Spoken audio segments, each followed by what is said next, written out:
Crypto world లో ఉండే పెద్ద పెద్ద ఏలియన్లు కూడా వారితో ఎదుర్కొనే ముందు 10 సార్లు ఆలోచిస్తాయి.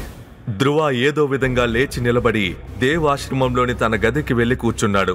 అతనికి ఏం చేయాలో అర్థం కావడం లేదు. ప్రారంభమే ఇలా ఉంటే ముందు ముందు ఏం జరుగుతుందో అని ఆలోచిస్తున్నాడు. కానీ అప్పుడే ధ్రువ మనసులో తన తల్లి ఇంకా చెల్లి గురించి ఆలోచన వచ్చింది. అతను వారికిచ్చిన మాట గుర్తుకు వచ్చింది. దేని కారణంగా అతను భూమి నుండి కోట్ల మైళ్ళ దూరంలో ఉన్న క్రిప్టో వరల్డ్ కి రావాల్సి వచ్చిందో, ఇంకా అతని బాబాయ్ పిన్ని మాట్లాడిన మాటలు అన్నీ అతని చెవుల్లో మారుమోగాయి. మర్యాదగా చెప్తున్నా, ఇల్లు ఖాళీ చేసేయండి, లేకపోతే వేరేలా పంపాల్సి వస్తుంది. నోరు అదుపులో పెట్టుకొచ్చిందానా? పెట్టుకోకపోతే ఏం చేస్తావు? మర్యాదగా ఇంటి నుండి వెళ్ళిపోండి, లేదా మా వాటా 3 కోట్ల రూపాయలు మాకు ఇచ్చేయండి. క్రింద ఇచ్చిన లింక్ ని క్లిక్ చేసి పాకెట్ ఎఫ్ఎం యాప్ ని ఇన్స్టాల్ చేసుకోండి. Stay tuned to Pocket FM.